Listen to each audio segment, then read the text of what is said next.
मैनपुरी लोकसभा क्षेत्र में मैनपुरी जिले की 4 विधानसभा सीटें और इटावा की 1 विधानसभा सीट पड़ती है।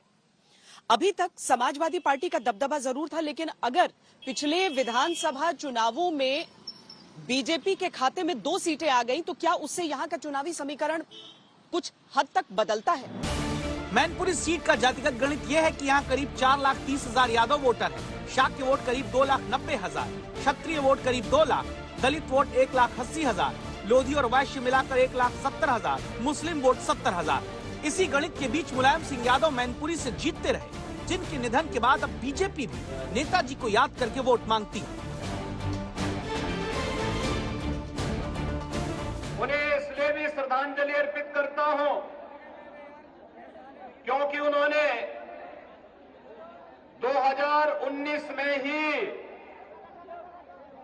आपको याद होगा, नेताजी का दिल्ली में संसद का ऐतिहासिक भाषण, जब उन्होंने देश की संसद में कहा था कि 2019 के लोकसभा चुनाव के बाद जो भी चुनाव अब होंगे, चुनाव के पहले उन्होंने कह दिया था कि अब तो आएगी तो भाजपा ही। और इसलिए एक बार फिर से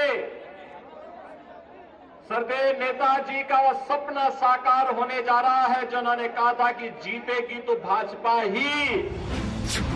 बीजेपी क्यों मुलायम सिंह को याद करती है? क्या मुलायम सिंह ने वाकई बीजेपी की जीत चाही थी? क्या परिवार की एकता आगे भी मजबूत रहेगी? क्या मैनपुरी का चुनाव भावनाओं पर आधारित है? क्या मैनपुरी के चुनाव का 2024 से भी रिश्ता है? अब बारी है कि इन सारे सवालों का जवाब एक साथ परिवार से पूछा जाए। कभी कभी चुनाव क्षेत्र का पहचान भी उसके अपने नेता से हो जाता है। मैनपुरी एक ऐसा ही चुनाव क्षेत्र है। अखिलेश यादव हमारे साथ हैं, डिंपल यादव जो कि चुनाव लड़ रही हैं। भावनाओं का चुनाव है पूरी तरीके से, आपको लग रहा है? और इसलिए ये भावनाओं का चुनाव कहें या नेताजी के ना रहने पर पहला चुनाव हो, यहाँ जितने लोग आप देखेंगे वो नेताजी से जुड़े लोग हैं और नेताजी ने यहाँ पर समय समय में संघर्ष किया है।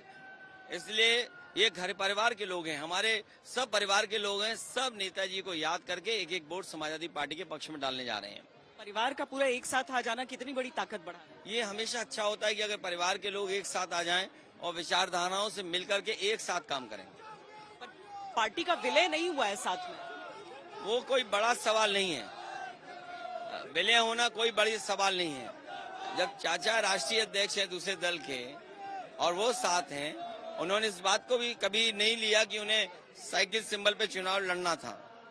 तो ये अगर साइकिल सिंबल पे लड़े हैं और पार्टी विलय नहीं विलय, ये कोई बहुत बड़ा सवाल नहीं है। सवाल ये है कि बीजेपी के लोग जब हम दूर रहते हैं तो कहते हैं कि देखो परिवार को नहीं जोड़ पाते हो, और जब परिवार जुड़ जाए तो वो कहते हैं परिवारवादी पार्टी हो।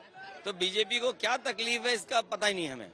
बीजेपी कहती है कि आज के लोकतंत्र में गढ़ जैसा शब्द किसी जगह के लिए इस्तेमाल नहीं हो सकता है। अगर वो आजमगढ़ और रामपुर जीते हैं तो यहाँ भी जीते। देखिए, ये भारतीय जनता पार्टी कितने दिमाग से खेल खेलती है। गढ़ का क्या मतलब है? ये हमारा घर परिवार है। हम कहते हैं हमारा घर परिवार है,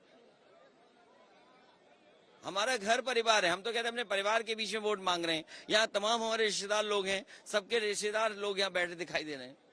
तो ये गढ़ जो शब्द है, ये बीजेपी नहीं, बीजेपी ही बॉल फेंकेगी, बीजेपी खेलेगी। ये कोई तरीका है खेलने का? हम कह रहे हैं हम अपने परिवार के बीच में वोट मांगने आए हैं। हम तो नहीं गढ़ कह रहे हैं। गढ़ किसने कहा? अगर मेरा एक स्पीच बता दो कि मैंने जिसमें कहोगे ये गढ़ है मेरा।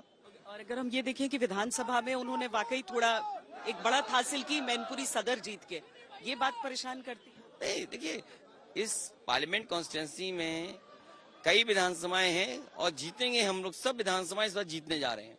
भारतीय जनता पार्टी ने अगर बेईमानी न की होती, एडमिनिस्ट्रेशन और जिस तरह का फोर्स लगाई गई, आज आपको सबसे बड़ा रोल अगर प्ले करना है, डेमोक्रेसी को बचाना है, तो आप डीएम ऑफिस में जाइए कि उनको कौन इंस्ट्रक्शन दे रहा है, नोडल ऑफिसर कौन है जो लखनऊ से इंस्ट्रक्शन दे रहा है, किन ऑफिसर्स की ड्यूटी लगाई जा रही है, किस पुलिस फोर्स को बुलाया जा रहा है। सवाल ये नहीं है, सवाल ये कि जनता समाजवादी पार्टी को जिताने जा रही है और ये लोग अधिकारियों के माध्यम से चुनाव जीतना चाहते हैं। ये पूरा परिवार दरअसल मंच पर एक साथ दिख रहा है और यहाँ पर जो लोग आए हैं उसको लेकर उत्साहित बहुत हुए। आपने कहा कि आशीर्वाद आपको लोगों का ये मिला कि सरकार के खिलाफ चुनाव लड़ रही है। नहीं, ये जैसे कि आपने कहा है कि ये पहला चुनाव हो रहा है जब हमारे आदरणीय नेताजी नहीं है हम लोग के बीच में, और नेताजी ने हमेशा इसी क्षेत्र से उभरे हैं, इसी क्षेत्र में मेहनत करी है और लोगों ने उनको हमेशा सम्मान और साथ दिया है।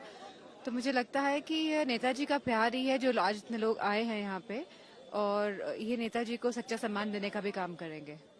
कल जी आपका आशीर्वाद सबसे बढ़कर, क्योंकि यहाँ पर बार बार जब प्रतीक्षा भी हो रही थी तो यही सब देख रहे थे, नेताजी गए लेकिन पीछे परिवार को जोड़ गए। देखिए, हम सब जितने आज यहाँ थे इन सब में नेताजी का अक्स है, तो हम सब जितने यहाँ हैं नेताजी के आदर्शों पर चलने वाले लोग हैं। पर आप लोग प्रतिष्ठा की लड़ाई बोल रहे हैं। नहीं, प्रतिष्ठा की लड़ाई, देखिए प्रतिष्ठा अलग बात है, ये नेताजी के सम्मान में और नेताजी को याद करते हुए जो नेताजी का योगदान है उसके साथ खड़े लोग हैं।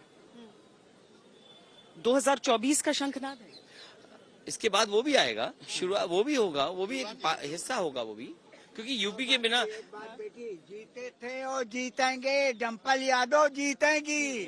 24 का शंखनाद, 24 की शुरुआत है। मैनपुरी की जो जीत है वो विपक्षी एकता का द्वार खोलेगी और 2024 की जो लड़ाई है उसका रास्ता साफ करेगी। आखिरी सवाल प्रत्याशी से ही कर लेती हूँ, बीजेपी को आपके खिलाफ खड़ा होना चाहिए था या नहीं होना चाहिए था? ये तो बीजेपी ने फैसला लिया है और ये उनका फैसला है, खड़े हुए हैं तो ठीक है। आप लोग पूरी उम्मीद से हैं कि यहाँ पर नेताजी के नाम पर क्यों ये कहते हैं आशीर्वाद दिया नेताजी ने, क्यों झूठ फैलाते हैं नेताजी के बारे में? पर वो तो तस्वीरें, नहीं, वो जो पार्लियामेंट में जो परंपरा है, मुझे याद है जब मैं मुख्यमंत्री था, लास्ट डे स्पीच जो मेरी थी वो यही थी कि सब लोग लौट करके आए, सबका आशीर्वाद रहे। नेताजी सीनियर लीडर थे और नेताजी को याद करते हुए और डिंपल को हराना चाहते हैं। कैसे बीजेपी के लोग? इस बीजेपी को समझने के लिए हम लोगों को बहुत डिग्री हासिल करनी पड़ेगी। 5 दिसंबर को वोटिंग होनी है। रामपुर और आजमगढ़ जैसे दुर्ग समाजवादी पार्टी से उपचुनाव में ही जीतकर बीजेपी मैनपुरी से भी बड़ा संदेश देना चाहती है, लेकिन क्या विपक्षी एकता के आगे यह आसान होगा?